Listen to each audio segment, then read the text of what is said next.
各位女士、各位先生，非常欢迎大家参加罗家伦国际汉学讲座的系列演讲。那这一个系列演讲是我们这个年度的第2场的系列演讲。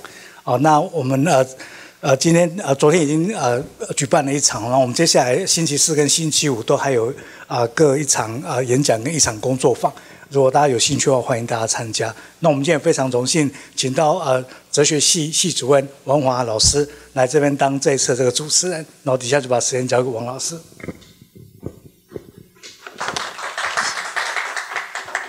OK，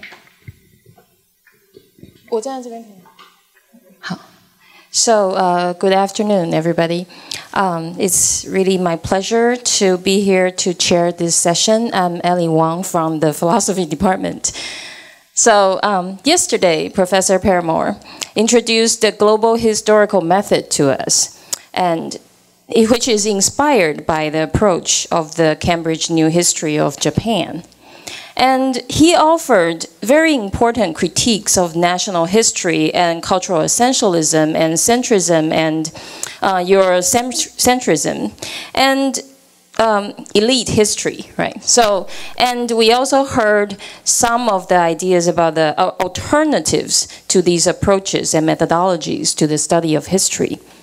Now, today, he promised to demonstrate to us how these alternative historical methodologies may be realized in the study of a history of Confucianism by analyzing the chapters in the Cambridge History of Confucianism. So, one of the things he said yesterday, which I deeply agree with, is that Confucianism is a living tradition. Now, this is a very important point for many of us living in Taiwan, and I believe for many others living in other traditions, these traditions don't seem relevant anymore. They kind of seem dead, something that should be left in the ancient past. Now, yesterday, Professor Paramore opened our eyes to new methodologies. I'm pretty sure today he will open our eyes to the liveliness of Confucianism. Thank you. Turn it on. On. Yes, it's working. Okay, fantastic. Thanks very much. I'll just get the PowerPoint to the correct bit, which I think is there. Yeah. Okay, so thank you very much for that very kind introduction. Your introduction was particularly wonderful because it saved me time to recap what happened yesterday. So I actually had a short little section where I was going to talk about what I talked about yesterday, but thankfully you already talked about it. And this slide sort of shows the critiques, but also the alternatives we presented from global history of ways of doing a history of Confucianism. And indeed, I promised that I would show how we do that today. So that is the next part of this talk. So I think I showed this yesterday. This is the sort of basic contents of the Cambridge History of Confucianism. So what I'm going to do today is just take you through the Cambridge History of Confucianism, and we'll see how far we get. There are 30-something chapters, so we might not actually get through all of it, but we'll have a look at some hopefully interesting parts of it. So I think as we showed yesterday, this is the table, this is the first part of the table of contents that shows the different parts. The parts are organised chronologically, and then within each of these parts we have several chapters. So that's part 1, for instance. That's part 2. That's part 3. Part 4, the early modern period. Part 5, the modern period. And we have a sort of section at the end with a couple of thematic essays. One by Watanabe Hiroshi, who of course began this series of lectures about this time last year, and another one from Ge Jiaguang.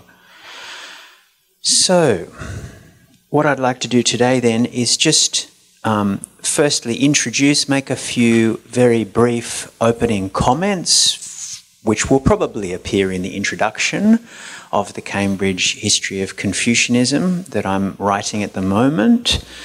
And then I'm going to take you through some of the chapters from the beginning, moving chronologically through. So as I do that, for the purposes of this talk, I'll try and connect with some of the issues we brought up yesterday.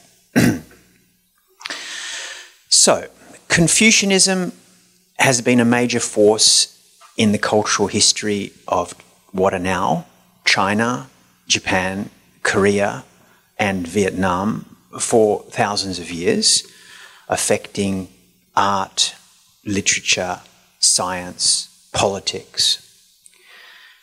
Confucianism was not only a major ideological and cultural determiner in East Asian pre-modernity, but also played a critical role in East Asia's transition to modernity, mediating the cultural recreation of scientific and medical thought, the recreation of major political ideologies of modernity, notably liberalism, where Confucianism played a very big role in East Asian recreations of liberalism in particular. Beyond Asia, Confucianism was also a major topic of intellectual discussion in early modern Europe. From the political theories of the likes of Voltaire, Leibniz, Montesquieu, and then it transitioned, or the use of Confucianism in Europe transitioned in the 19th century, where Confucianism was used and abused through the ideologies of Western imperialism to sort of create this idea of timeless Asian despotism. And Confucianism was used and abused in that process also. Confucianism continued to play a key role in the 20th century, of course, for Chinese modernizers, be they the likes of Sun Yat-sen, but also, of course, Mao Zedong, who formulated their different but both revolutionary ideologies in relation or sort of against an imagination of Confucianism. And then those Asian leaders in the mid-20th century who opposed the two revolutionary Chinese states, the Japanese Empire, of course, that opposed both the Chinese states and the satellite states of the Japanese Empire, Manchukuo in occupied China, used Confucianism, had a pro-Confucian approach as part of their war against the Chinese nationalists and communists. And as Prasenjit Duara, who was mentioned yesterday, as Prasenjit Duara has pointed out, in the transition, in a sense, World War II never ended in East Asia, it just transitioned into the Cold War. And as Prasenjit Duara has pointed out, Japanese imperial ideology and imperialism just transitioned to become the American neo-imperialism.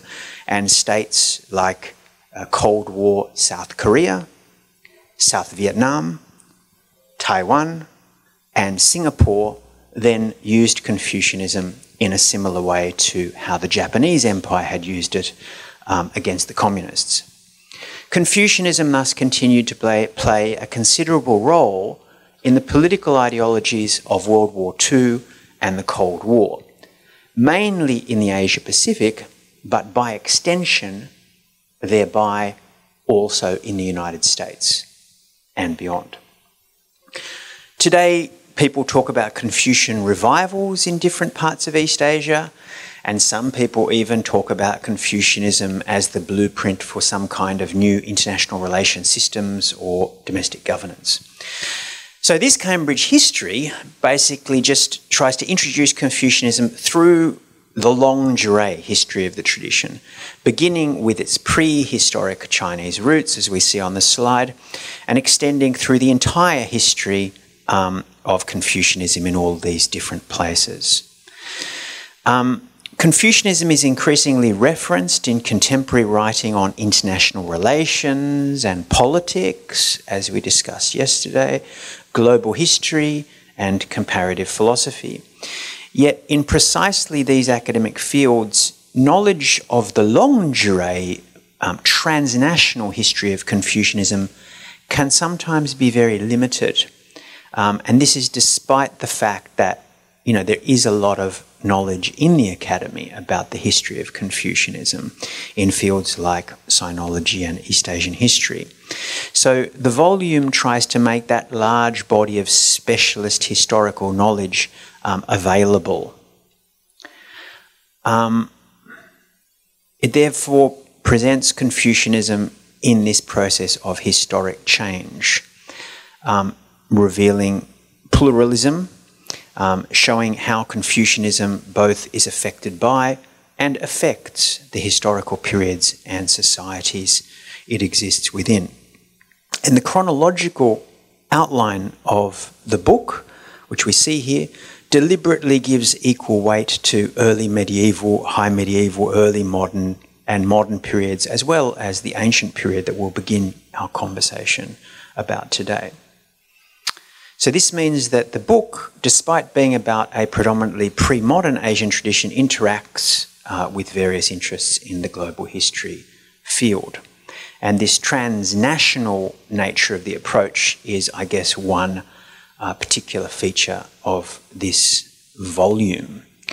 As we touched upon yesterday, and we'll see in a moment, each of these chronological parts have certain chapters which repeat through them. So every chronological part has chapters specifically about interstate or intercultural or transnational relationships. Every part has a chapter specifically about gender, family relations, things like this. So there's a certain pattern to it. So I think you can see from this short background the attempt to break down national history, this idea of projecting modern national history back into the past. We try to break that down by using thematic rather than national categories, as we'll see in the chapters and as discussed yesterday. By not treating China or Chinese empires any differently to any other states, we also resist the centrism discussed yesterday.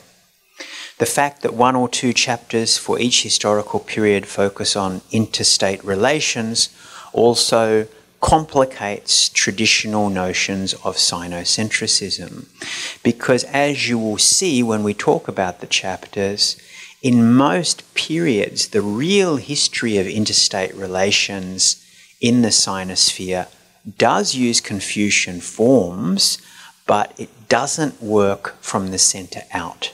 There is no discernible centre in most forms of real international relations that we historically study.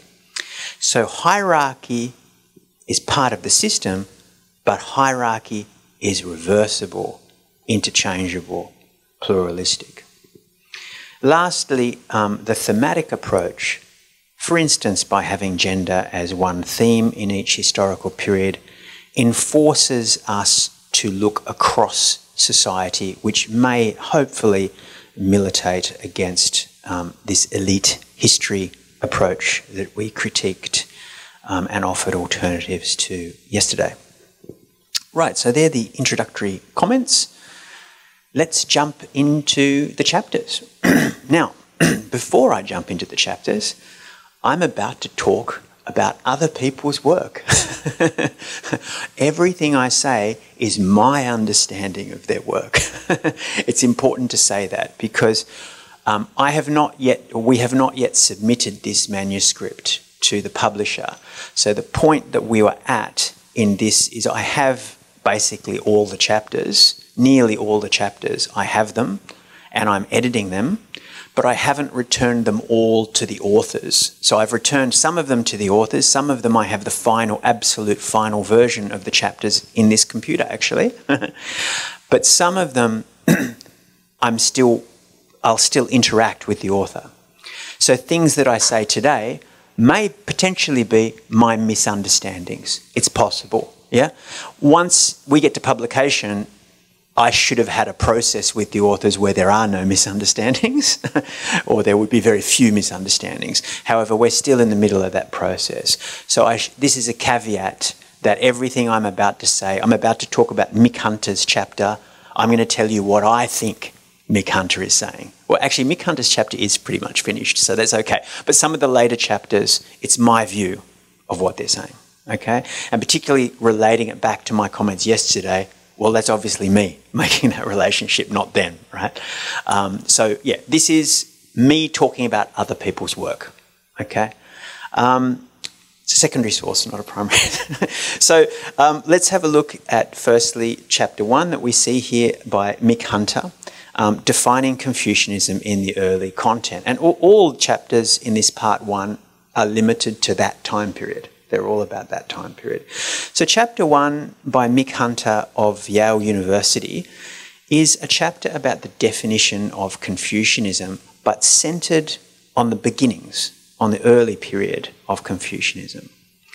He begins by doing something typically problematic in Western scholarship, which is focusing on Confucius, you know, as a person, sort of reifying this person of Confucius. And he uses this in a quite interesting way. Although he makes clear that, of course, in the tradition, in Confucianism, and indeed in the approach of Confucius himself, it is the ancient sage kings, of course, that are most deserving of reverence and emulation.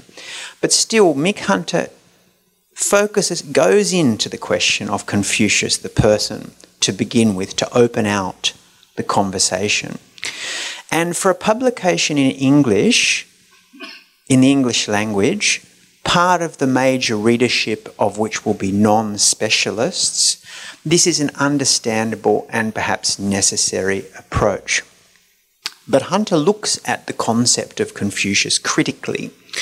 Hunter zooms directly in to begin with on what he calls the Kongzi problem, on the model of the Socratic problem. And I know there's a lot of philosophers here, right? So you know what the Socratic problem is, right? The idea that the person doesn't write themselves, somebody after them writes about it.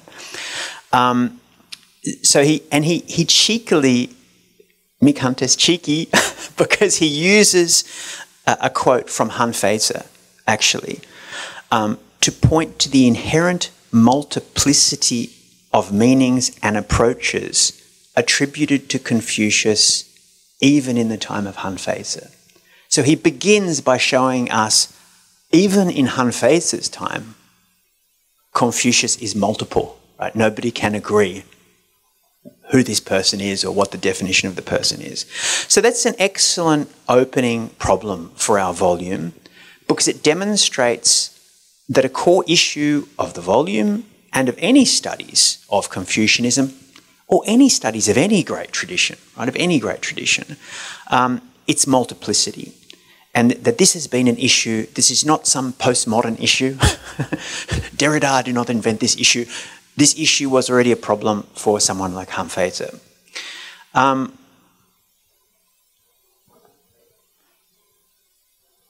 Hunter then swiftly moves on to emphasise even further this aspect of multiplicity by introducing commentary, this central part of the Confucian tradition, commentary.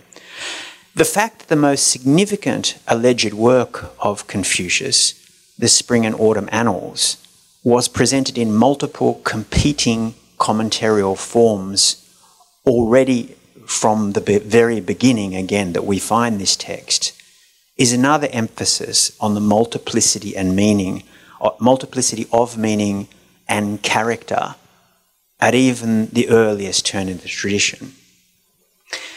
And Hunter then moves to character, actual character itself, the character of Confucius, comparing utterances from Confucius to comparable figures from other traditions. For instance, Jesus. To emphasize Confucius, the person Confucius, or the constructed person Confucius, Confucius's own reluctance to act in a way that made it easy for followers to emulate him or to create a coherent transmission tradition. So he's saying from the beginning there's always multiple voices through multiple commentaries, but he's also suggesting that Confucius himself deliberately says things, acts in a way to make the transmission problematic, to make the transition, the transmission difficult. And there's an implication here, I see an implication, again this is my interpretation, that a messy or pluralist transmission tradition is perhaps even deliberate, that this is a deliberate act. And I think certainly Mick Hunter is saying that this is a notable feature of the tradition.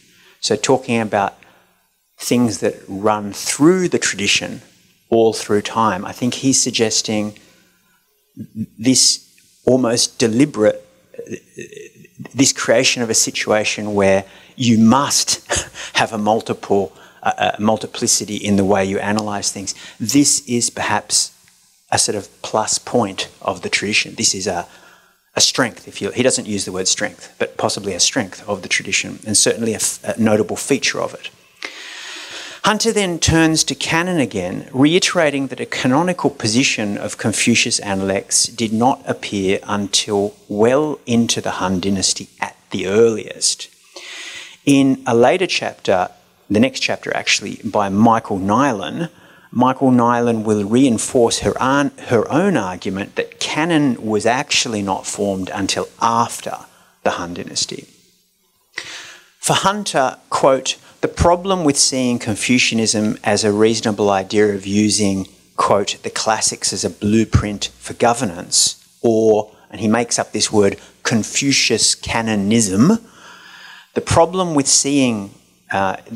that Hunter sees in making the classics a blueprint for government or for creating this idea of a Confucian canon are, one, that it's very difficult to describe what that blueprint is with any degree of specificity.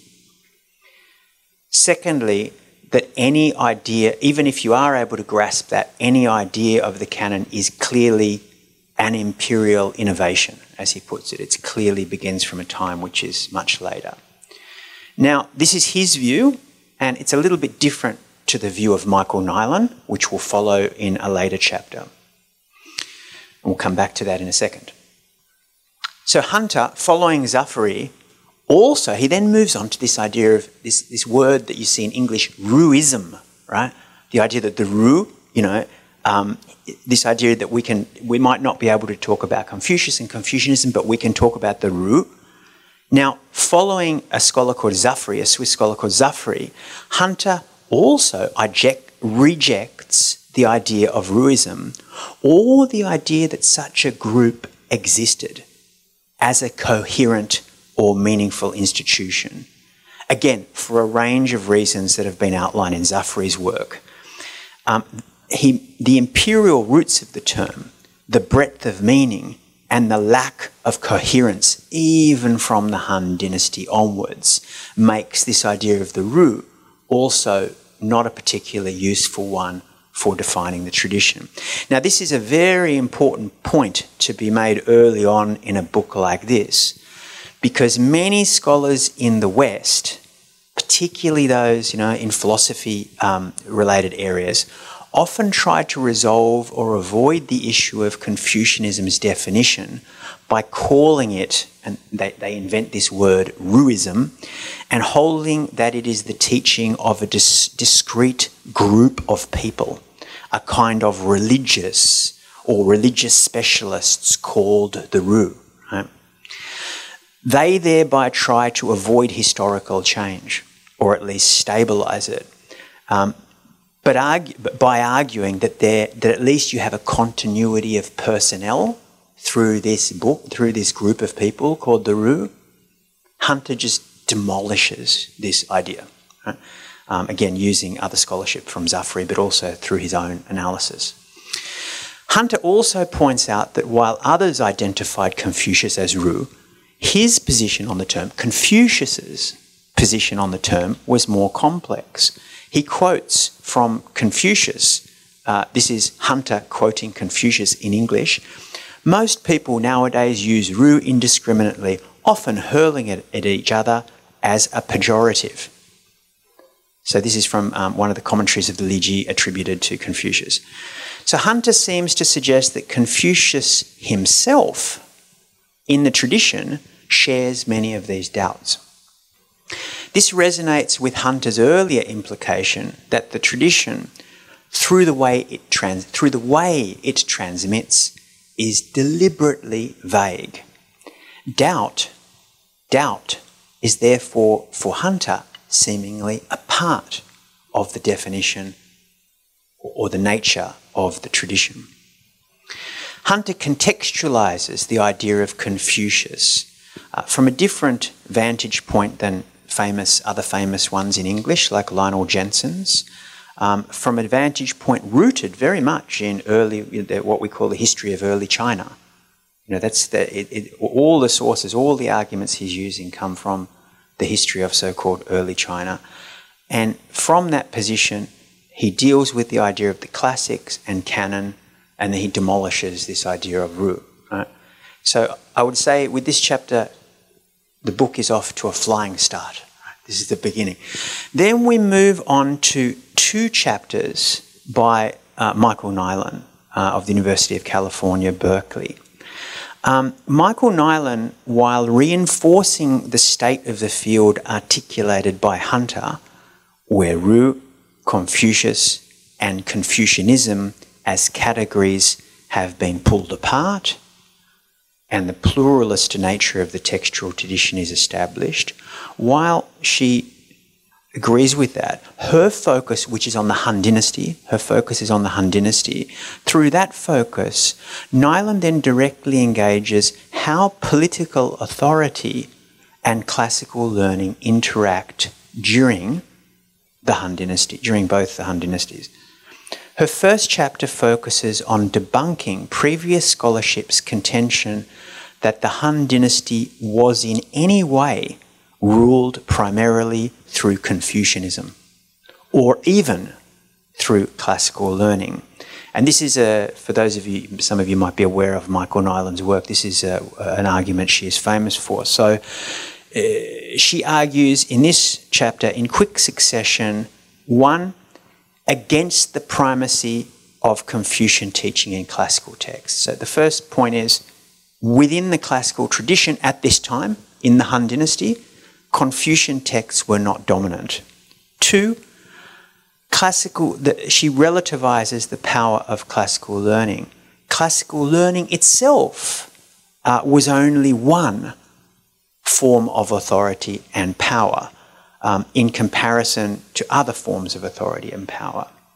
And also she points out that 3, even when classical learning is clearly used to decide issues, for instance, in imperial conferences, it is the plurality of opinion, including challenges to Confucius interpretations, including bringing in non-Confucian arguments, through which classical learning is empowered. So Confucianism is not the main thing in classical learning. Classical learning is only one of many things in decision-making. When classical learning is used in decision-making, there's always plurality is the basis of that process. The idea of a Confucian orthodoxy in the Han is therefore challenged. In Nyland's view, she says this, it's a post-ipso facto construction of Sung learning. This is just a Sung projection. Confucianism did not constitute political orthodoxy of the Han Dynasty. Now, to me, this is an important and very early relativization of the linkage between Confucianism and elite political culture, which is so often made. Many people would simply say that Confucianism is elite political culture. This makes that difficult. By showing that classical learning wasn't Confucian, certainly wasn't only Confucian, that classical learning was only one source of authority and power among many, and that even when it was used, plurality was key, this challenges visions of Confucianism as a unified ideology of rule. So that's the 2 chapters by Michael Nyland. Then move on to the next chapter by Anne Kinney of the University of Virginia, which is focused on gender in the same period of the Han Dynasty. Focusing on Liu Shang's Lianu Juan and later iterations of it, Kinney, while acknowledging the hierarchical positioning of noble women beneath men in some parts of the text, analyses it mainly through the concept of dynastics, contrasting dynastics to patriarchy. She points out that in this and later Han text focusing on the role of noble women, and often aimed at them as readers, the role of women within dynastic succession or schism was highlighted. So for her, these are dynasties, yeah, obviously. So succession, hereditary succession through the line is key. And women's role in that is very important when there are issues in succession, and succession is the main way that power is transferred. Therefore, this is different to patriarchy, right? Because women have a role in certain situations. This leads Kinney to set up a range of polarities, or to analyse a range of polarities identified from the text, inner versus outer, female versus male, provisional versus institutional, adoptive versus natural. These are all dichotomies we are aware of relating to gender in Confucian texts. But she suggests that in dynastic systems, women are seen rightfully to wield power in the former situational categories. So in inner and outer, the men are on the outer, but on the inner, that's the woman's world. And sometimes the inner is key. For instance, dynastic succession. So she suggests that dynastic women are seen to rightfully wield power in these situations, and these situations arise regularly in the life of the dynasty and state. Situations where, quote, it is appropriate for women to step in. Here we see in practice one of the methodologies we spoke of yesterday, the replacement of categories of civilization and empire with more open and anthropologically useful categories. Here, the category of dynasty. Remember, we actually talked about big history written using this category yesterday. Here we see, by realising dynasty in American English, dynasty, rather than simple textual ideology as a basis of power, roles of noble women begin to make more sense. The same categories which limit, for instance, inner, also give superior power under the right circumstances. This chapter sets the stage for chapters in later chronological parts of the volume, where usually, similarly, women are not seen as excluded from power as in classical patriarchy, but rather through their familial dynastic roles are attributed particular areas of political power, often provisional, but nonetheless regular in the exercise of power.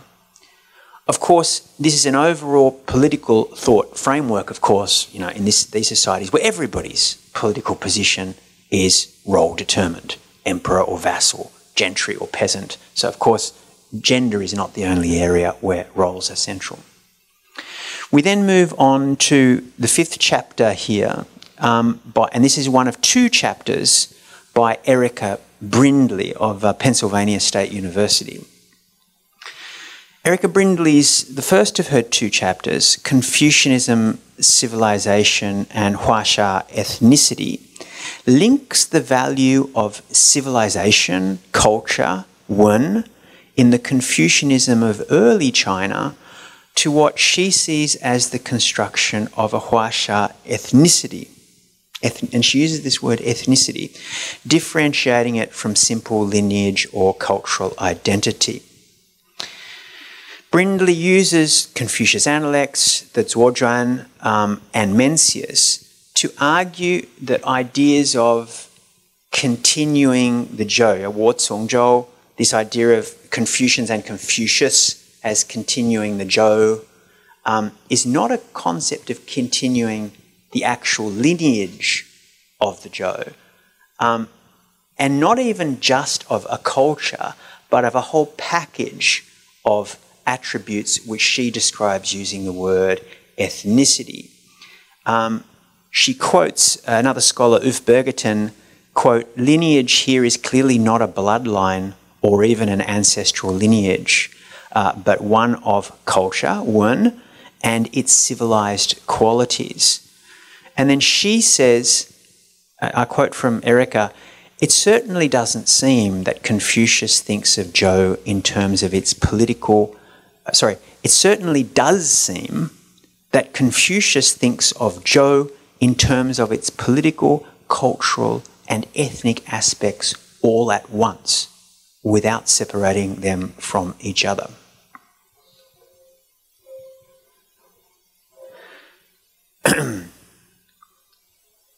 So this idea of culture, of course, is then contrasted with those who are not cultured.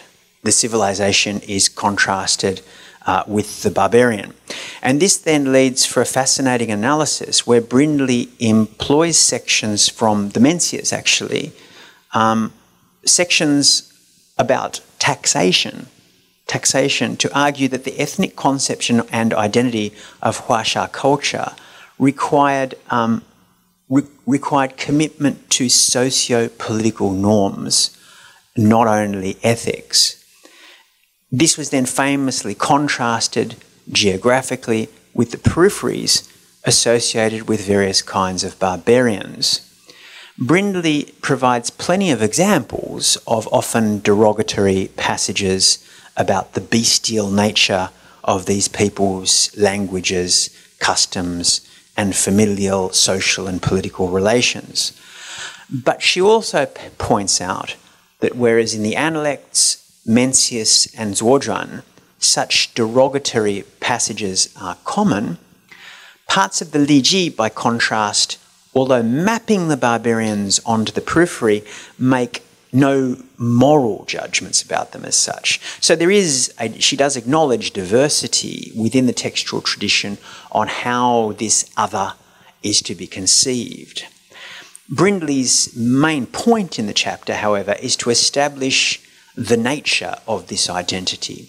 What other scholars have referred to similarly by using the term ritual culture, she instead sees as a form of ethnicity due to its shared heritage, transmission, and emotional connection to place. And I guess another simple reason why she doesn't just see it as ritual culture is she's looking from outside. If you look from inside, looking from within the Huasha culture, you could see it as ritual culture. But if you're looking from the other direction, in, then it's obviously something more than that. The chapter thereby challenges directly national and, of course, imperial approaches to the history of Confucianism by looking at the texts from the perspective of outsiders, from looking from a different perspective at these texts. And this, I would say, is a kind of history from below, to touch on one of our methodologies from yesterday. Now, this approach is even more articulated in Erica Brindley's next chapter that you see here. Yeah, Confucianism and the Han Imperial Presence on the Viet Borderlands. So I'd like to talk about that chapter briefly. That chapter develops rather a focus on what the implications are for the other, for the non-Huasha, when exposed to this cultural ethnic paradigm associated with Confucianism. So here she uses cases from the Han, Nan-Viet border regions, which modern-day Guangdong, Guangxi, sometimes parts of northern Vietnam, between 200 BC and 50 CE. And she begins with Zhao Tuo, a former Qin general who set himself up as the king of Nan-Viet upon the collapse of the Qin Empire and ruled until 137 BC. Through sources narrating the interactions between him and the court and officials of the new Han Empire, Brindley demonstrates how the kind of civilizational and ethnic constructs outlined in her previous chapter were deployed and imagined in the reality of peripheral early imperial society. Zhao Tuo, and I'll quote, Zhao Tuo, despite ruling over a non-Huasha population, utilized Chinese imperial statecraft culture, made up of aspects now generally identified as Confucian, to build a strong state to the south of the growing Han dynasty, giving that state the trappings of Zhou imperial culture. At times, conforming to Han demands to recognize Han overlordship as a kingdom under the empire, and at times not. Regardless, even when paying tribute to the Han and accepting office as a minister of the Han Empire externally, within Nam-Viet and in relation to other peoples bordering it to the south, Zhao and his descendants continued to identify themselves as the emperors, continued to identify themselves with imperial titles. And actually, so end quote, end quote. And this is actually really interesting. This was amazing to me to read this, because this is actually the first of many precedents of such behaviour, which by the early modern period was occurring all around East and Southeast Asia. You know, this thing of people using Confucian paradigms to rule a clearly non-Chinese state and applying that to other states was very common by the early modern period, as we'll see. So when international relations theorists now call what they now call the Tiansha system with subordinate kingdoms actually operates in this example more often than not through overlapping systems which exist at the same time. In the historical reality of these Tiansha systems, the same ruler would be called an emperor one day in one context and a king or a minister the next day in another context. People would swap these roles around, and depending on which state, which different group they're speaking to. So Brindley's article goes on to use the same area. The same article then goes on to use the same area to demonstrate a very different kind of Confucian role in imperial statecraft dating from the later Han dynasty, when the dynasty decided to take direct control of the surrounding kingdoms and administer what had been Nan-Viet through commanderies. Brindley, using sources from the Book of the Latter Han, shows how military governors like Ma Yuan then employed Confucianism in a totally different way, actually seeking to transform the general population through Jiaohua. This involved pressuring populations to adopt Han dress and ritual practices, for instance in marriage, according to Brindley. Backing up the argument from her previous chapter on the importance of what she calls ethnicity, Brindley also highlights a number of quotes from the Book of the Latter Han, where the presence of Han prisoners, so hardly exemplars of Confucian morality, were used by imperial authorities in Nam-Viet to so-called improve the customs of the people. So this again does seem to indicate something more significant happening than issues of ritual culture or practice, although it also opens up the question whether this particular practice could be considered part of Confucianism.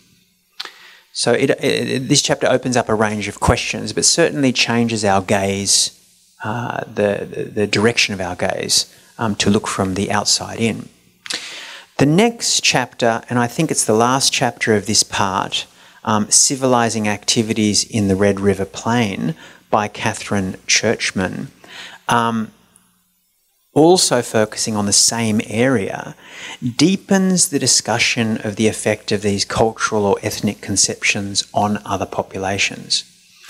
Churchman approaches some of the same issues highlighted by Brindley, but from a different field of scholarship, from within the field of Vietnamese historiography. So rather than, Brindley's would be identified primarily as an early China scholar, Churchman would be identified, is identified sometimes as a Vietnam scholar, for instance, right? So coming from a different scholarly background. And this gives us a complex lens through which to see from the outside in, and through a long tradition of complex historiographical development, a range of different ways Confucian's cultures can impact on another society and the way that impact can be understood. For instance, right from the beginning of the chapter, Churchman points out, quote, Confucian ideas were not the only intellectual tradition current in the south of China among the people of Gao Chao. When he talks about Gao Chao, he's talking also about this same area, right, of Guangdong, Guangxi and northern Vietnam, amongst the people of Gao Chao during this time period. Viewed from the perspective of Han writers, this area was a distant peripheral region and cultural backwater into which the superior Chinese civilization flowed. But we know from archaeological evidence and other clues gleaned from Chinese texts that the Red River Plain in particular, the area around Hanoi, right, was actually a cosmopolitan centre well connected by maritime trade routes to the Buddhist and Hindu kingdoms of Southeast Asia, and was also the home to migrants from the Indian subcontinent and Central Asia, whose religions and ideas had also begun to thrive there alongside those ideas from the north. End quote. The reality that Confucianism is almost always just one of many cultural traditions present in any given location is particularly pertinent in the Red River Delta and across what is now Vietnam, most of which, for most of history, has been more influenced by Brahmic, Hindu, Theravada Buddhist and local mountain cultures than Confucianism. And this, of course, holds for many other parts of Asia and, of course, for many parts of what is now China. Right? Writing from Aotearoa, New Zealand, and having long studied in Australia and Taiwan, Churchman is also very aware of the histories of cultural interaction where only one side's written records are preserved, where there's a cultural interaction but only one side has writing. Quote, we are totally reliant on the Chinese texts for knowledge of indigenous peoples, their culture and customs, but that these texts are mostly written from a viewpoint of unquestioned cultural superiority. End quote. What Churchman then attempts is a history from below, drawing together not only some of the imperial sources also referenced by Brindley, but in addition, an assortment of more local sources gleaned from later encyclopedias, extant local sources, historical, linguistic, archaeological, and anthropological sources and analysis. This casts a different light on the process of cultural change in the area, showing alongside the coercion of the early Eastern Han dynasty, gradual change in custom and language that by the 3rd century CE makes it all but impossible to differentiate between settlers and locals in the Red River Delta. Churchman also presents a coda explaining how attitudes to Confucian identity and this earlier history changed in Vietnam through its own later history, where Confucian identity was synonymous with Vietnamese elite identity for most of the second millennium until the imperial engagements, French imperial engagements of the 20th century then turned this consensus on its head. These last two chapters of part one, one by Brindley and one by Churchman, thus not only challenge head-on the idea of sinocentrism, but use history from below, and in Churchman's case, use historical anthropology and archaeology and a geographical framing that we talked about yesterday, to open out new possibilities for early Confucian history. And I must say these last two chapters went much further than I imagined. My own field of historical inquiry is the early modern period. So this part of the book is where I am most ignorant, very ignorant, and I was surprised how much these writers could say about places like this part of northern Southeast Asia at that time. So that's the end of part one, and then we move into part two, which covers the period 300 AD to 900 AD. Part two takes us into a world where other polities and ethnicities are taking up agency in the cultural recreation of Confucianism well beyond the areas associated with traditional China.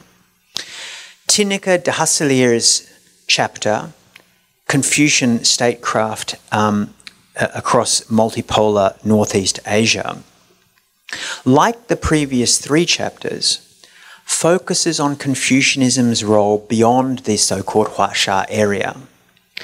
It is very different from the previous three chapters, however, in that it looks at the employment of Confucian technologies by new, totally politically independent states to the east of the central Chinese area. Places we now identify as Manchuria, the Russian Far East, Korea, Japan, and which comprised between the 5th and 9th century states like Goguryeo, Silla, Pakche, Bohai or Pahe, depending on your political proclivity, and Japan. Looking thus at the political application of Confucian social technologies in non-Chinese states, de Hasselier herself emphasizes that her study is thus not focused on canonical text, but rather the application of political culture. It, quote, looks at how a state apparatus was given a veneer of humanitas even as it became increasingly technocratic. This makes it a kind of applied Confucianism that could function as an attractive model for others to emulate. End quote. De Hasselier couches this study of applied Confucianism, which I think is a wonderful phrase, by the way, applied Confucianism. She couches this in relation to Joshua Fogel's idea of the sinosphere, noting, however, that, quote, the term sinosphere does not imply a priori a superiority on behalf of the Huasha state model or political, social and cultural traditions, end quote. Like Churchman does for Southeast Asia, de Hasselier also begins by relativizing the position of Confucianism, pointing out that Buddhism also contributed much to state technologies. Quote, the model of the Confucian sage king was augmented with that of the Cakravatin, or wheel-turning universal king of Buddhism. Buddhism became, together with Confucianism, an intrinsic part of what bound the Northeast Asian states of the Sinosphere together. End quote. The interaction of traditions and position of Confucianism as one ingredient in a sociological mix, de Hasselier also sees as contributing an aspect of diversity to the nature of the Sinosphere in the diverse states of the period she interrogates. Quote, although our focus is on Confucianism, the people of the early Sinosphere did not draw sharp distinctions between different traditions.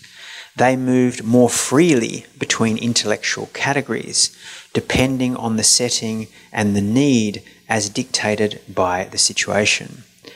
As a result of that lack of intellectual compartmentalization, none of these new states developed in the same mould. End quote. The scope of inquiry hinges on the major change de Hasselier sees happening in the second half of the first millennium. Quote, from the late 4th century, when the first Confucian Academy was established in Goguryeo, to the late 9th century, when a lively cultural exchange took diplomats between courts, monks to monasteries in many countries, and students to the Tang's civil service examinations, a vast transformation took place in Northeast Asia, and new modes of conflict resolution emerged as military conflicts made way for diplomacy and cultural competition. That shared culture, based on an understanding of a corpus of texts and cultural norms, only became possible after the elite of these states had first decided to adopt literary Sinitic for the utilitarian process of state building. End quote. State building, thus, was of course facilitated by writing, and although the personnel spreading that writing between these states were most often Buddhist monks, the language of power and the conceptual vocabulary of ritual and social organisation was Confucian. De Hasselier begins a roughly chronological narrative with the Han commanderies we are familiar with from Brindley and Churchman's chapters about the southeast. Northern parts of the Korean peninsula were also host to Han commanderies and limited urban colonisation. However, in a model very different to the Red River Delta, the Han commanderies in the north of Korea seem to have had negligible influence on the surrounding culture. Quote, in fact, it was not until 372 AD, some 60 years after the fall of the last Han commandery, that a ruler consciously sought out Confucian principles of government to train officials for his bureaucracy or to remodel his government, when in the second year of his reign, King Sosurim of Goguryeo founded the Tahak, the State Academy. The end of the 4th century, end quote. The end of the 4th century was thus a turning point where Goguryeo and then other states hosted and funded Buddhist monks, monasteries, who then assisted the states with the construction of Qin Han-style bureaucratic models. Quote, from this point on, the kings of Goguryeo, Pakche and Silla would one by one infuse their kingdom's organisation with a Confucian legalist bureaucratic blueprint. End quote. Oh no, sorry. Yeah, this system was based on the Han Empire's bureaucracy, centred around the emperor, and appealed to the basic Confucian tenets such as loyalty to the ruler and filial piety. End quote. Focusing on Silla, de Hasselier points out how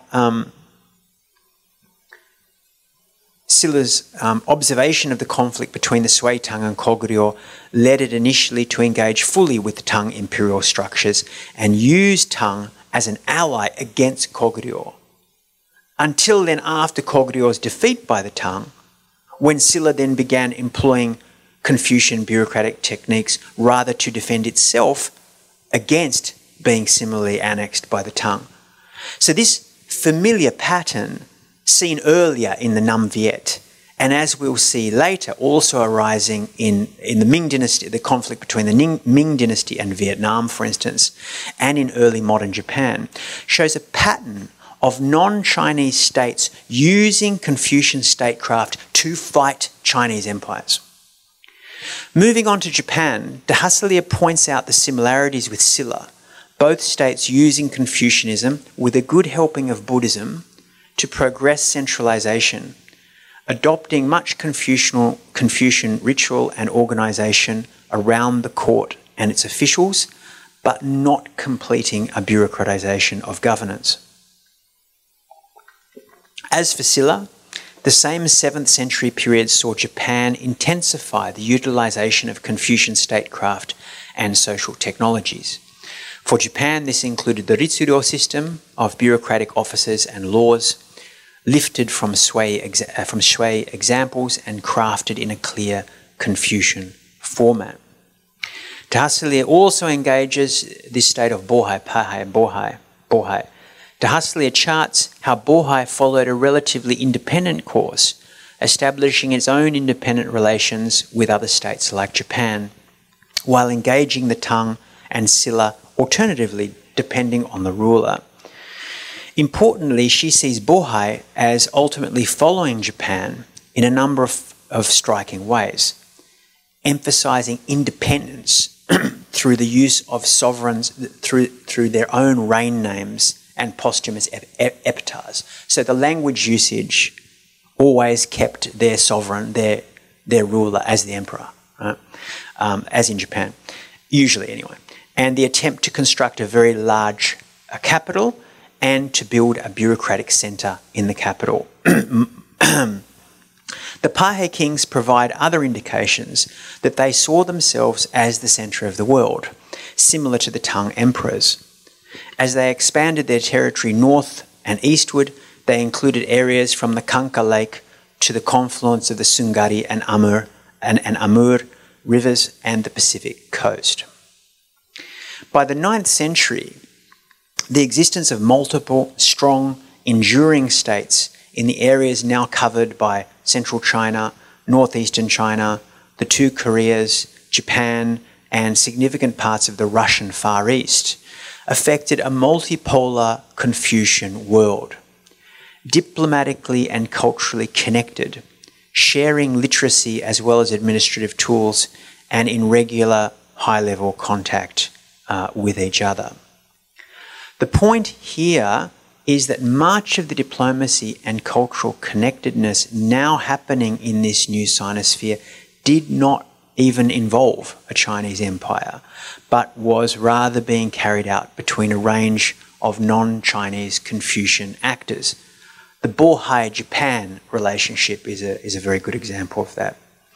At this point in history, the Tang Empire was still central and of course was very big and powerful, and was often was involved in these interactions. But that changed later. Intriguingly, a whole bunch of states were now following a parallel set of paths of development, employing Confucian statecraft tools, including legal and bureaucratic systems. So that's the end of my comments on that opening chapter. The next chapter by Pablo Blitzstein is Confucianism, Aristocracy and Meritocracy in the 6th century. And this engages an issue well researched in medieval Chinese history, this idea of what is often considered a transition through adoption of certain Confucian processes, a transition from aristocratic to meritocratic rule. Pablo Blitzstein's The Rule of the Best, this second chapter in part 2, directly engages this issue of bureaucratization and what it means for noble power in these states and in the relationships between them. Beginning with an important reminder of the modern origins of aristocracy versus meritocracy as a paradigm, Blitzstein focuses on the 6th and 7th centuries that he sees as the birth of the bureaucratic system, inquiring into its relationship to noble and meritocratic power. The way Blitzstein sets up his chapter, however, opening with consideration of the influence of modern ideas of meritocracy in the late 20th century and their origins in Enlightenment ideas of nobility, notably Thomas Jefferson's idea of natural aristocracy, is a very good example in this volume of an overt, intellectual and historiographically informed approach to the underlying but still current issues in the topic he's dealing with. Blitzstein directly confronts the historiography contending that imperial China was meritocratic. And he sums up the historiographical approach claiming this meritocracy as follows, quote, According to them, the examinations broke with the aristocratic world of the Middle Ages and brought into East Asian history new patterns of social reproduction. Although aristocratic practices never disappeared completely, the civil service examinations created hierarchies on the basis of knowledge, talent, and the merits of the individual. These hierarchies did no longer result from birth privileges, as it had been the case in the aristocratic society that preceded them, but from the differences in education and access to symbolic resources. It was, in a way, a modern system because it shared many features with contemporary meritocracies.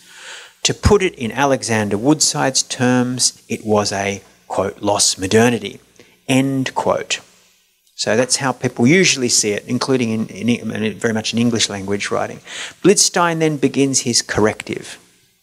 Quote, this narrative is seductive, but it can also be misleading.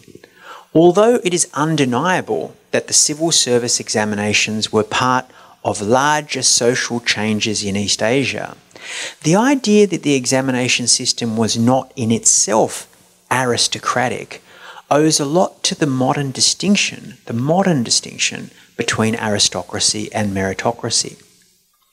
Setting up his historical inquiry in relation to the historiography and also current modern misunderstandings about the role of merit in political society, he then goes about his business of parsing the 6th and 7th centuries, primarily through a close reading of family instructions of the Yen clan, telling us, quote, I will analyse its criteria of social superiority and social differentiation.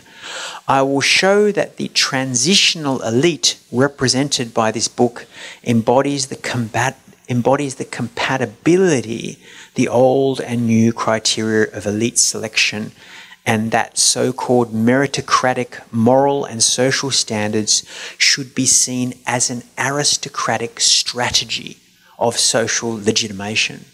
That is, as a new form of the rule of the best based on the standards of the medieval elites. Through focusing, end quote. Through focusing on a transitional moment then, he seeks to show not just transition, but also continuity, and also the way that intellectual and social systems are utilised and employed by the actual historical actors. He cites the transitional moment from the beginning of the Sui, where recommendations to office by impartials were abolished and use of the examination system increased. Before discussing this, however, Blitzstein is careful to critically analyse the concept of nobility in Chinese history. You know, for instance, pointing out that the European idea of nobility is based in land ownership, but that was not the case. That was not the idea of nobility that the Sui had, for instance. Based on this redefinition of the pre-Sui aristocracy, Blitzstein then moves on to engage Confucianism and its views on this issue. Blitzstein sees the shift away from the impartial system to examinations as primarily due to the Sui emperor being closer to northern Zhou elites than the southern elites.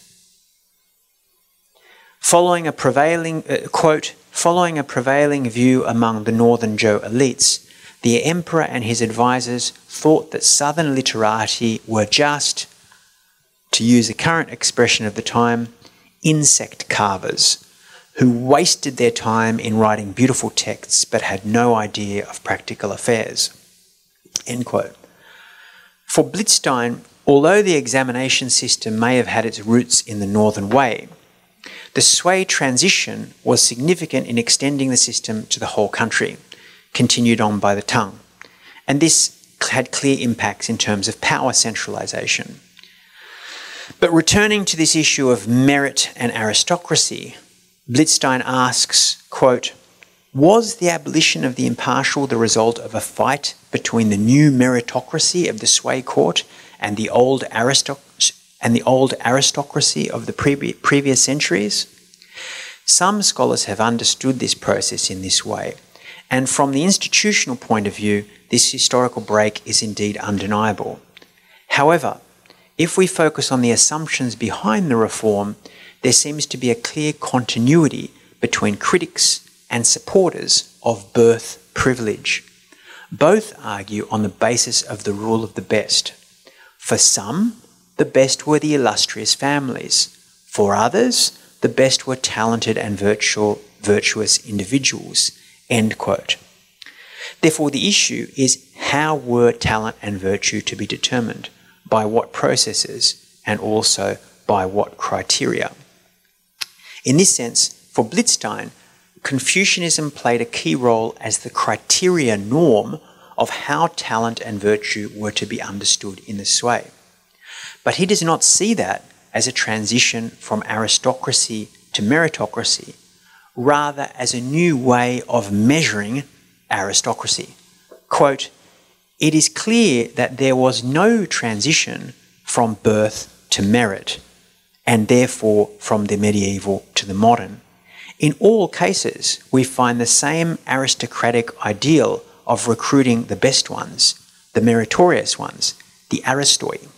The question was, who should define the standards and where the best were to be found?" So that ends my comments on that chapter, and that chapter is then followed by another chapter, Confucian Identities in Medieval East Asia, by Anthony de Blassie of the State University of New York, I think at Albany.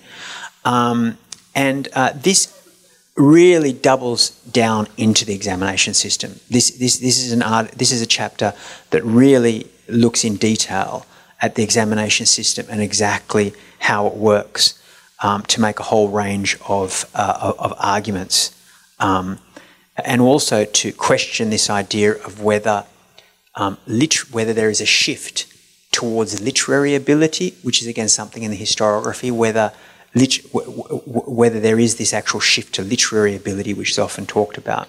I'm not going to talk any more about Anthony de Blassie's chapter, because I want to, if I look at the time, I see we're not going to have time to get through all of this. So I'm just going to move along to the next chapter after that, which is Jia Jinhua's family, gender and Confucianism in the 4th to 9th centuries.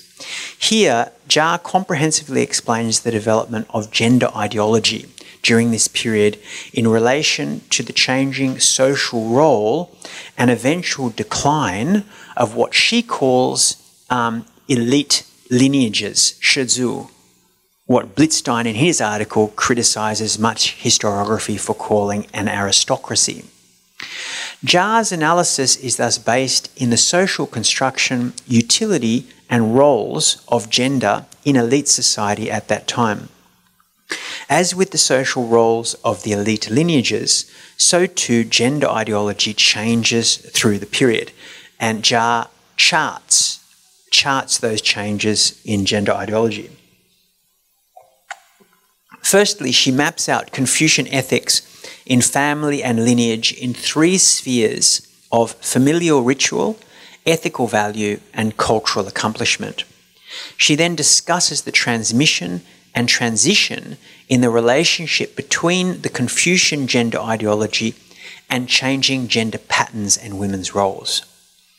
Most of the chapter is taken up with this second, deeply historically embedded story. In addition to pointing out various applications of the Confucian idea of gender separation, Jia provides copious, the whole yo li, the whole idea that men and women should be separate. She also provides copious examples of the importance of intimacy, respect and love between married partners.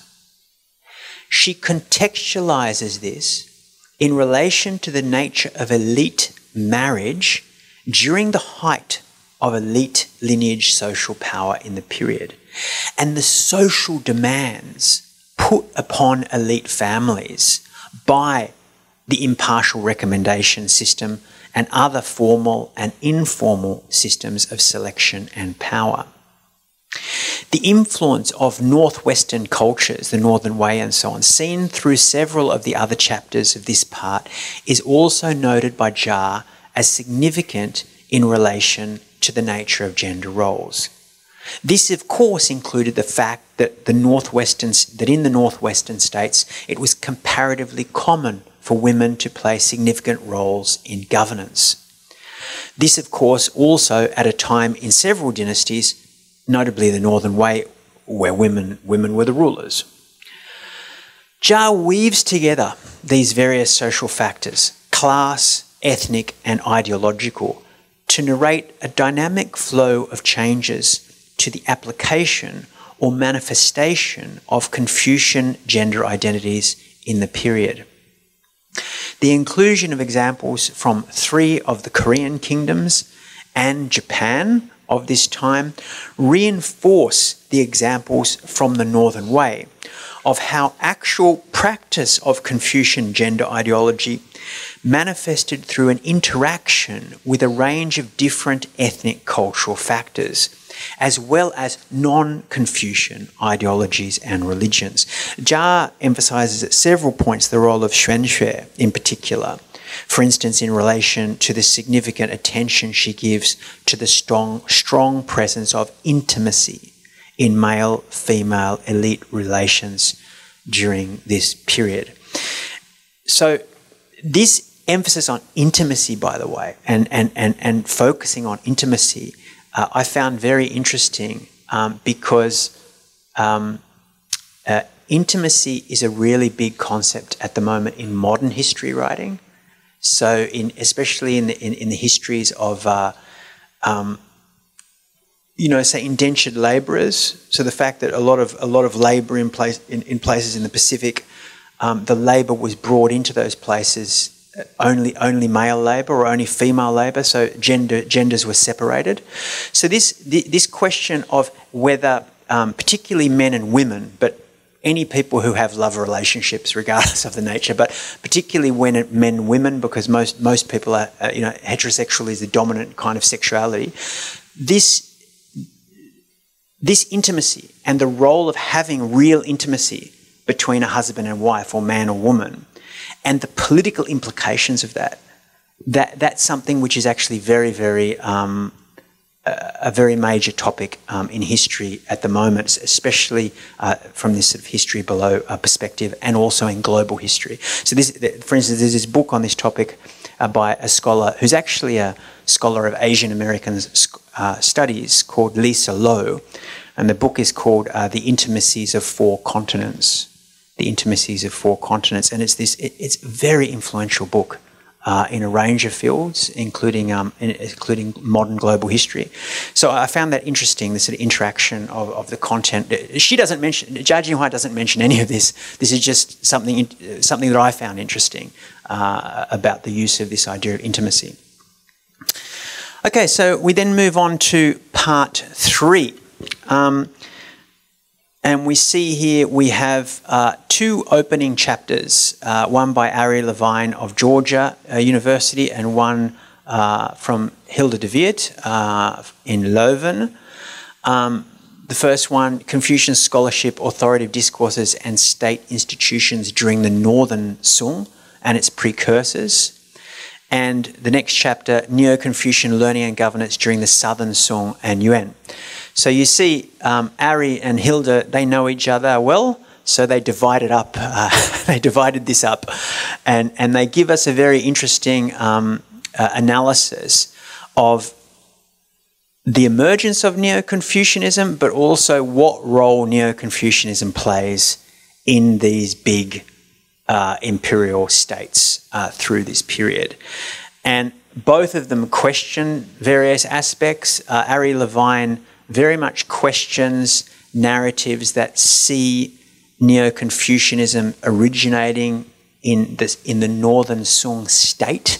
He sort of indicates that the Northern Song state didn't have much time for these sort of ideas, and that again is a projection. That's a Southern Song projection of what happened in the Northern Song state.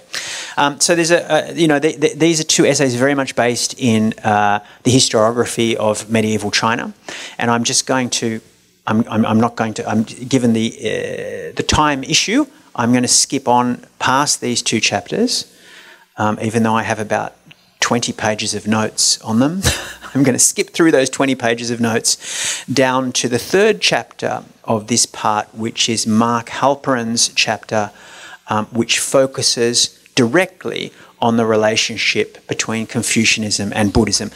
And you see what we're doing in this part. I mean, this is the time period where Neo-Confucianism, Songshui emerges, right? Where Daoshui, Songshui, Jushui, whatever you want to call it, where it emerges. And this is obviously very important for this part. So Mark Halperin's chapter, Confucians and Buddhism, 900 to 1500, opens with the question, quote, "During the 900 to 1500 epoch, Buddhism threatened, delighted, stimulated, reassured Confucians. Why the diversity?" He answers this question partly through considering Neo-Confucianism's famously ambiguous relationship with Buddhism, as both vociferously critical of and deeply influenced by the Buddhist religion, but also by thinking about the development of the state during this period, something he does while seeing dynasties as inherently religious institutions. Given dynasties used religious ritual as a key part of justifying their authority, including through markers in the physical and urban world like shrines and temples, and that this practice was often organised by Confucians engaging Buddhism, the two traditions were also intimately linked in political and social practice, regardless of the theoretical schemes of the Neo-Confucians and others. So, fascinating chapter focusing directly on those relationships and on actual institutional and personal relationships between Confucians and Buddhists in that period, and in terms of how the various states operated.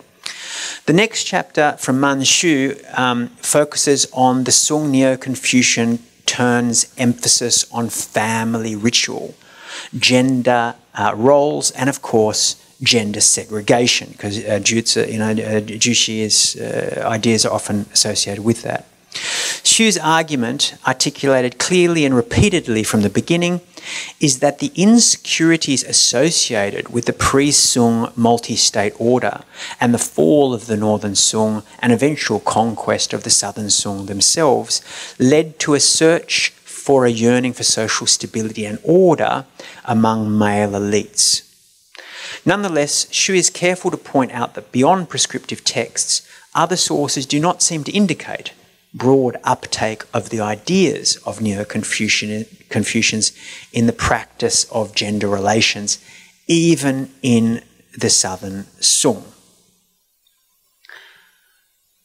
So that chapter presents a range of interesting aspects of the relationship between sort of ideology and reality in the Southern Sung. The last chapter in this part is by Nicholas Tackett, also of the University of California, Berkeley.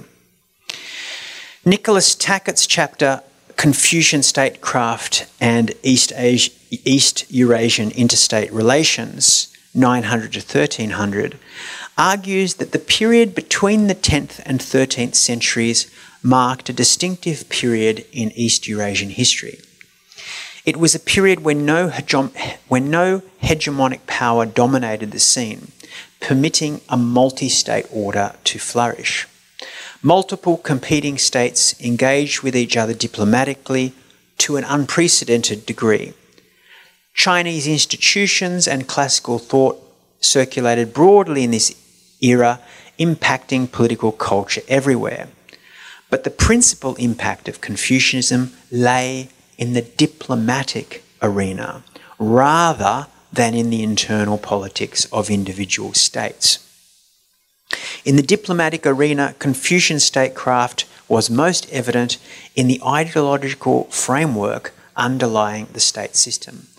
But it also played a role restructuring a variety of concrete diplomatic practices, from the format and syntax of diplomatic letters to the reception ceremonies for foreign envoys. Confucianism then in this period not only provided models for state structure and more centralised control by non-central plane states, as discussed earlier by de Hasselier, but more importantly provided a structure of diplomacy for relations between a large number of states, with none of them being dominant during this period. Given the common misunderstanding of Tianxia system's hierarchy as being always centred on a Chinese empire, this first period, where it represented universal diplomacy in East Asia, is interesting exactly because it was the period where no single state dominated. Nobody could argue that the Southern Song or even the Northern Song was the dominant political or military force in East Asia, and yet this is the period where it happens. Tackett also emphasises that overall, quote, cultural flow was of course multi-directional. For example, as recent scholarship on the Sino-steppe relationship has made clear, the steppe could influence China just as much as China influenced the steppe.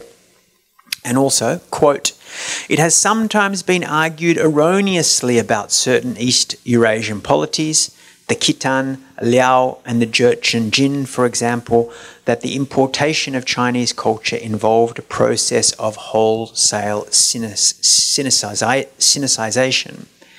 In fact, the Chinese cultural package was never dominant outside of China. It was incorporated into other neighbouring societies through a process of accretion, where it supplemented rather than replaced native practices and beliefs. It offered a technology of governance, end quote. Diplomacy, however, the system of interstate relations itself, is where Tackett sees Confucianism as particularly central. This then brings us on to part 4, the early modern period. This chronological part opens with a chapter by Lu Miaofen from Academia Sinica about approaches to life and death in Confucianism across East Asia from the 15th until the 19th centuries. Here we encounter immediately an example of the rejection of Jushi learning, which characterized the development of Confucianism in late Ming and Qing China, Tokugawa Japan, and to a lesser extent Choson Korea. This chapter thereby uses changes in thinking on a deeply religious or metaphysical aspect of Confucianism to show how the increasingly commercialized and integrated societies of East Asia in this period begin to find a new role for Confucianism. Neo-Confucianism's religiosity and emphasis on individual salvation changes the context of Confucian learning in terms of content. This goes hand in hand with a decreasingly effective examination system in the Ming and Qing, where of course the population growth outstripped the capacity of the exam system to offer positions, and in Tokugawa Japan and Choson Korea, where the examination system never overrid class. Class was the determiner of authority. So this transformed, seeing the examinations didn't work basically, this transformed the motivation to engage with Confucianism into something more personal or religious. This then leads to a practice of Confucianism which saw, as Lu shows, Confucians reject Zhu Xi's own rather grim vision of life and death. Lan Hongyue's paper focuses on the interaction between shared trajectories of critique, again, critique of Neo-Confucianism, but in the practice of diplomacy between states in China, the Ming and the Qing, Japan, and Choson Korea. Julia Murray's chapter on images in the practice and popularization of Confucianism is an art history analysis of the imagery associated with Confucius and Confucian practice. The image Murray projects is one of a Confucianism increasingly based, again, in people's private practice in a society undergoing increasing commercialization, urbanization, and associated developments. So you see here this pattern, which is not, it just appeared in these chapters, where as we move into early modern society, what's called individualization sometimes of practice. We then move on to the last chapter of this part, which is Lionel Jensen's chapter. Is it here? Yeah. Confucius and his sayings circulating memes in multi-continental communities of practice. Lionel Jensen's chapter expands the global reach of the volume significantly as it analyses both the famous Jesuit transmission of Confucian ideas to Europe in the 16th and 17th centuries and their impact on early Enlightenment thinkers like Leibniz and on Voltaire, as well as the lesser known yet comparably influential impact of Confucianism among thinkers of the new American Republic, from Thomas Paine to Benjamin Franklin, as well as the transcendentalists Ralph Waldo Emerson and Henry David Thoreau. Through this dynamic and globally influential history, Jensen also explores the dual nature of Confucianism as both historically bounded, but also appealing to an aesthetic of timelessness. Quote, "The timeless sage was always understood within the observer's own time." End quote. For Jensen, Confucianism's orality, both in the nature of the early texts like Analects and Mencius, but also in the way Confucianism was practiced by the Jesuits and American transcendentalists, was a key part of both its timeless appeal and also its ability to move between vastly different times and spaces and cultures.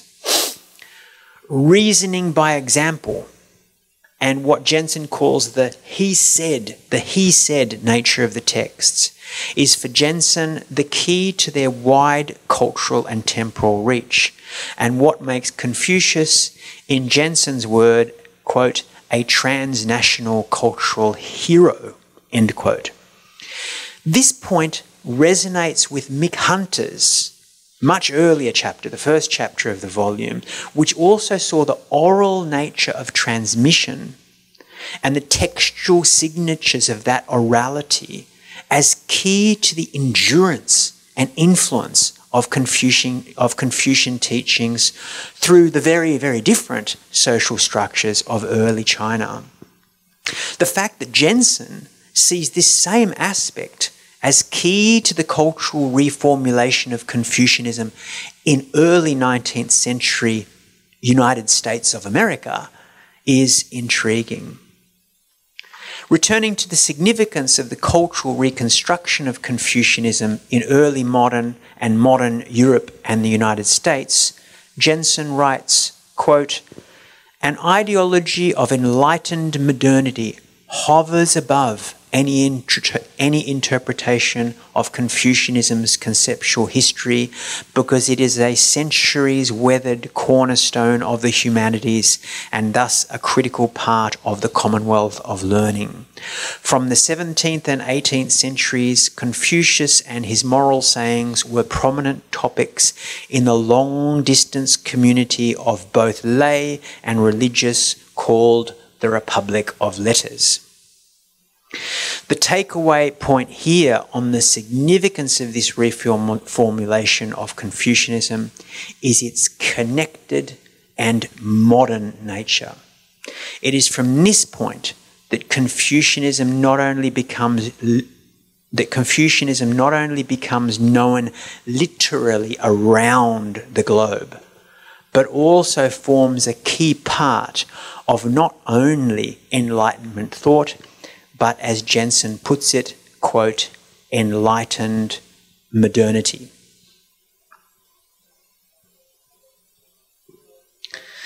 So, yeah, that last chapter of part 4 is sort of fantastic because I feel like it's a booster rocket that launches us into a fully global and then a fully modern historical narrative. And what follows are these chapters in the modern period, looking at the role of Confucius in the modern period. And as I mentioned, oh, that's the wrong computer. And as I mentioned at the end, a couple of very modern influenced chapters that are thematic as well.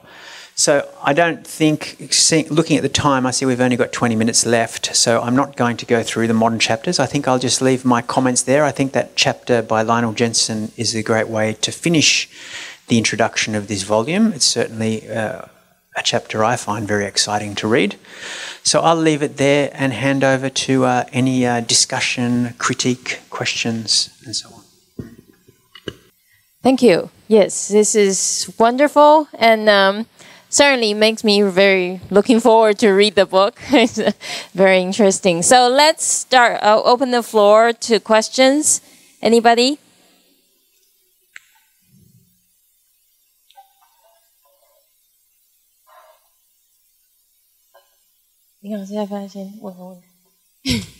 Yes, please.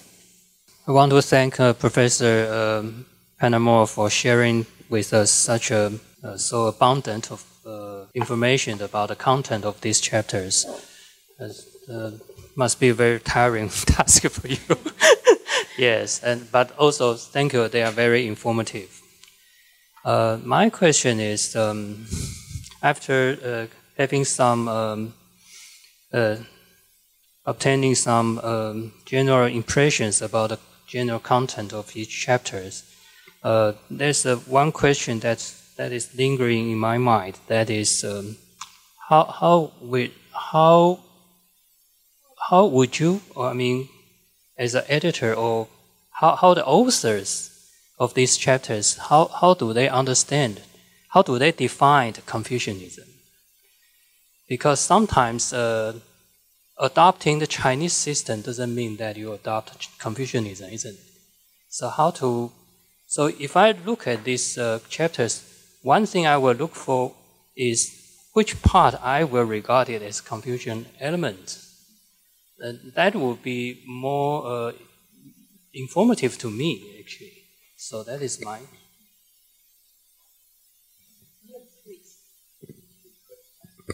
Is it working? Yeah. Good question. Good question. Absolutely. I mean, that's a real problem, obviously, for thinking about this volume. There's a couple of things I can say about that. The first thing is that you notice those first few chapters, they're very careful about that. Yeah, very, very careful. And you almost do have a definition emerging to some degree. It's a very different definition to what you'd normally have. It's a much more historic definition. It's much more about processes rather than values or virtues, I guess. But you do have that emerging. Is the view of what is Confucian and what is not, is it the same through all the chapters? That's one question. Now, I would say no, it's not the same through all the chapters, but it's not massively different.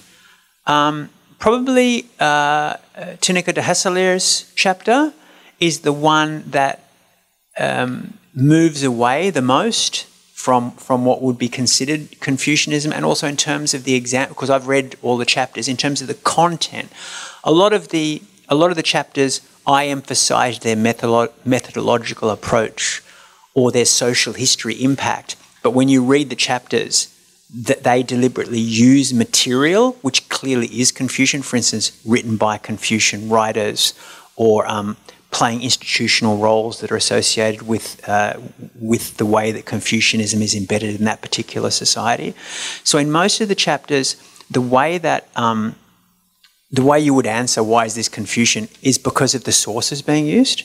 The sources are clearly, you'd clearly identify as Confucian. For instance, in Tinaka Hasalara's chapter, maybe not so much actually, but she marks what she's doing. Like you notice she uses that wonderful word, applied Confucianism, and she uses that term, applied Confucianism, and she also states, talks about this issue. So she doesn't claim, that everything she's writing about is the product of Confucianism. So that's one way to answer your question. And another way to sort of come back at the question is, you'll notice that Brindley, Churchman, and de Hasselier also always make the point that in the reality of the history they're looking at, Confucianism and at least Buddhism, but also other traditions, are functioning together with each other. Yeah. So you could also defend the approach by saying the historical reality of the use of Confucianism at that time and place was that it was mixed with all these other traditions. That could be, if I was a rhetoricist, if I wanted to do rhetoric rather than answer your question, I would give that answer. But the earlier comments I made are also true, right? That yes, this is an issue. Most authors deal with it by sticking to sources where everybody would agree what they are. But yeah, there definitely is there's a change in the definition. There's definitely a change in the definition. Sometimes that's to do with the scholar, but also sometimes to do with the period. So, for instance, if we think of Nicholas Tackett's chapter, I mean, that's my period in the early modern period, and just in the late medieval period. It's absolutely clear that the written sources of diplomatic communication between the states in those areas used Confucian paradigms. They always quote, from Mencius and quote from various other Confucian writers. So by that stage, diplomacy, the role of Confucianism in diplomacy had to develop to an extent where the letters, and of course we have a lot of letters, we have a lot of diplomatic letters from the late medieval and early modern period, where we know from the sources that the content of written communication in diplomacy was undeniably Confucian, and that was the paradigm that they used to show similar ways of looking at the world. Even in societies where both of the societies, Buddhism was actually more socially prevalent than Confucianism, the diplomatic letters would quote from the Confucian texts, not Buddhist texts. So that's just a shift that occurred in the history. So the shift in definition is not only a shift in definition of scholars, it's also a shift in the reality of what was happening through the different periods. Any other question? So maybe I can follow up a little bit.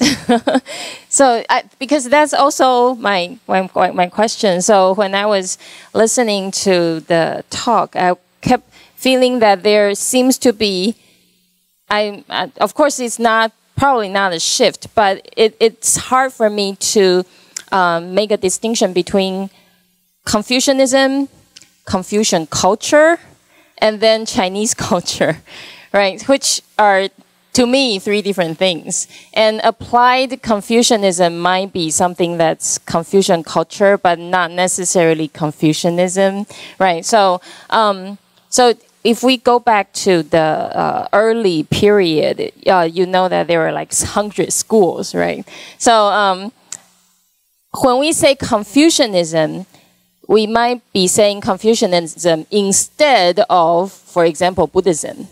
That's one way to mark Confucianism. But when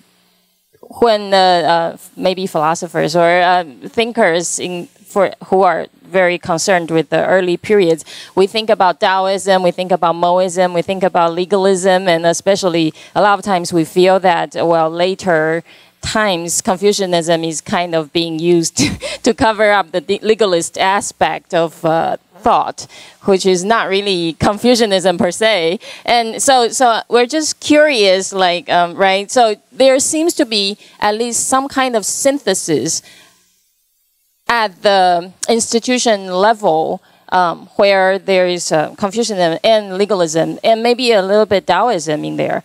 But then for the everyday life, there is even more mix in there. Is a Taoism in there, and there is these other aspects that, how do you, for example, you could say that, well, because these thinkers resort to texts that think, the authors think that they are Confucians, but they might be also under the influence of Taoism or legalism, or, right? So how do you steer clear to Confucian? Or maybe that's not even your concern. Yeah. Working? Yeah. Good question. Let me try and answer like a historian, right? So to begin with, the simple answer is through the historical sources. The simple answer is how you define through the historical sources, right? So let me give examples from 3 different periods, 3 concrete examples. You talked about this, this idea within, this idea of Moist, the 100 schools, Moist versus Zhuangzi versus Confucius. This is nothing to do with history, right? Let's look at how the early period chapters in this book talk about the Han Dynasty, and you see that in the Han Dynasty, indeed, legalism. Several of the scholars in the first part mention the fact that Confucianism in application always includes legalism, always includes what is referred to in philosophy as legalism, right? In reality, these 2 things are never engaged, right? Never disengaged. So, and I think a lot of people, theoretical, like philosophers, people who consider themselves philosophers of Confucianism today, accept the fact that Confucianism always includes those so-called legalist texts, right? So that is part of the tradition. Certainly in the Han, I think it's undeniable, historically it's undeniable if you look at, and you see that in the chapters, if you look at in the Han Dynasty, when Confucian ideas are used, and when Confucian texts are cited, always alongside texts which we associate with the legal tradition. So that's one historical period. And then to move on to what is a bit related to what is Confucian and what is not.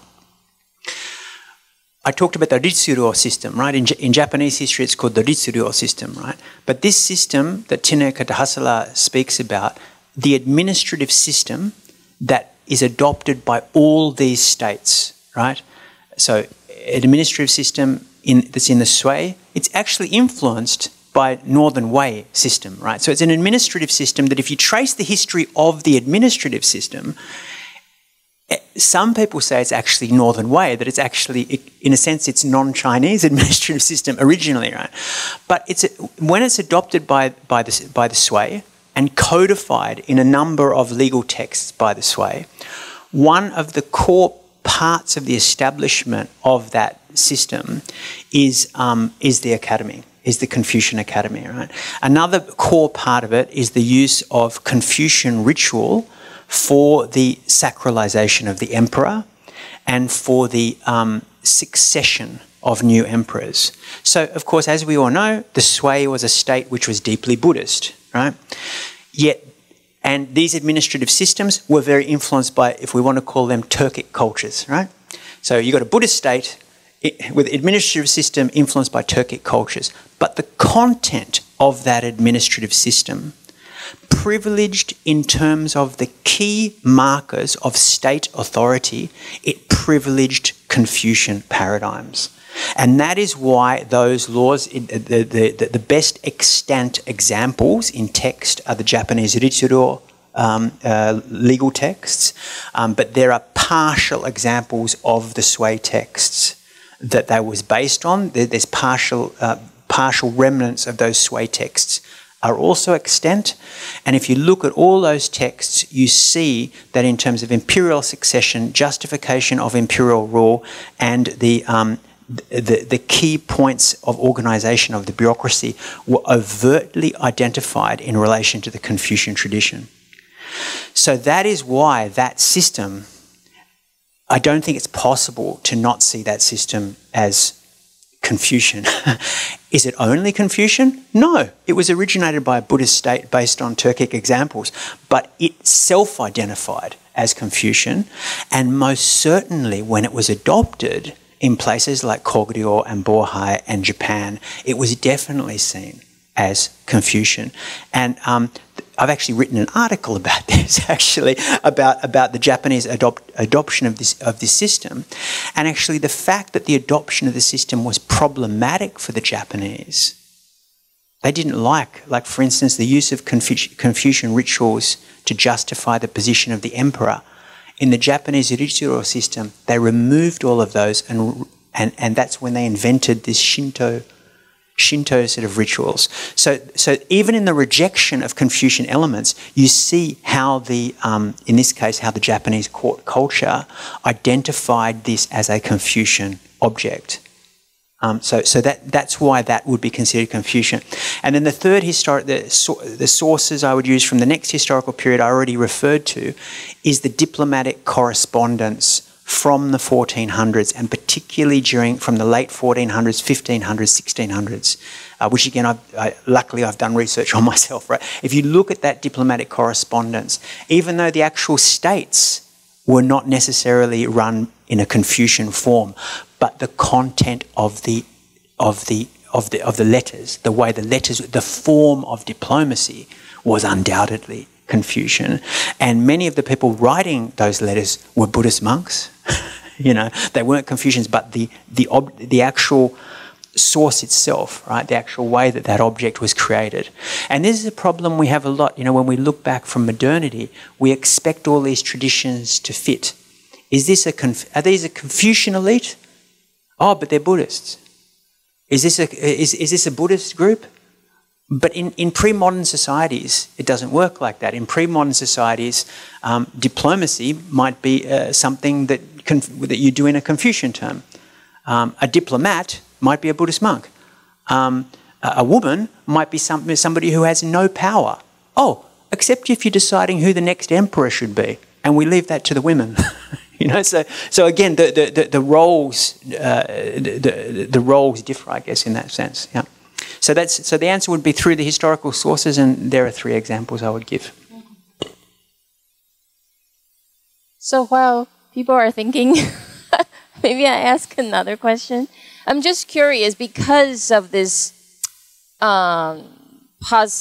possible difficulty that we have to say this is to label them as Confucianism, which of course you have your reason to do it.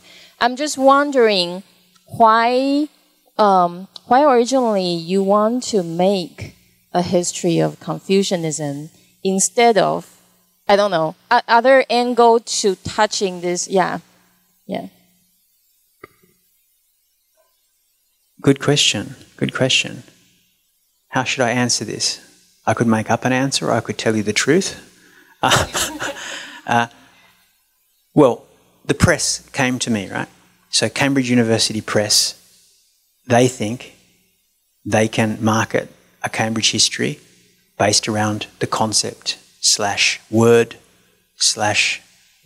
/ Confucianism. Now let's think why that is. That comes back to something I spoke about yesterday. In international relations, in writing on international relations, in writing in global politics, Confucianism, that word is used a lot. And there are a lot of IR scholars out there who write books that sell really well for academic books. And they're explaining international relations through Confucianism. That is, if I can say something personal, that is also the reason why personally I use the word. I don't need to use the word Confucianism at all. I made a choice 15 years ago to use this. Actually, when I made the transition from Japanese academia to European academia, just after that, and in the process of trying to work out how the hell do I do academia outside East Asia? I'd done a PhD at the University of Tokyo in Japanese, fully in Japanese historiography. How the hell do I deal with these Europeans and working in Europe? How do I do this? And as part of that trauma that I went through over about 5 years, one of the things I realized is they use this word. This word is used everywhere, right? And also, if I give up, am I going to give this word up to the IR scholars? Am I going to give them? Am I going to let the IR scholars control the way that history is used in thinking about politics? Because if I give them that word, then that's their word. Oh, I'm too pure to use the word Confucianism. I'm a historian. I couldn't possibly refer to Confucianism. I'll talk about whatever, classic culture or whatever. But then they've got the word. And if I write a book about global classic culture, or East Asian classic culture, imagine if you're an ordinary English-speaking person or ordinary European or American or whatever, and you see a book on the shelf and it says, East Asian classic culture and politics. So the word. So I think there's this aspect as well. So that's the reason I started doing it, and that's the reason I think why the press uses this. But having now been through this process, especially through this very arduous task of editing this book and having a pandemic and all the other terrible things that have happened in the last few years. What a 5 years, Jesus. What I've realised going through that process is I actually think it's really good. I actually think it's really useful to use the word, because people have been using the word Confucianism through modernity. I mean, since in the Republic of Letters, that's why I love Lionel Jensen's chapter, because what is he? He's got that wonderful phrase where he says something like, over 400 years of early modern and modern intellectual discourse, this has existed, and has influenced people. So, I mean, if it's good enough for Ralph Waldo Emerson and Benjamin Franklin, and Leibniz,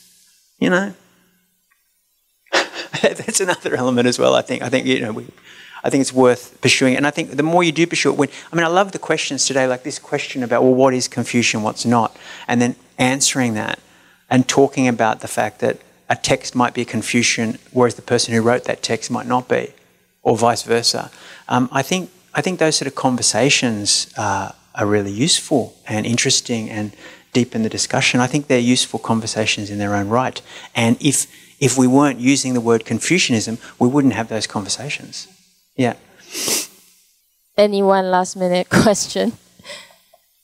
Yes? No? Well, maybe we can save our questions for later. We will have another session to look forward to tomorrow and then on Friday. So let's give a big hand to our speaker. Thank you.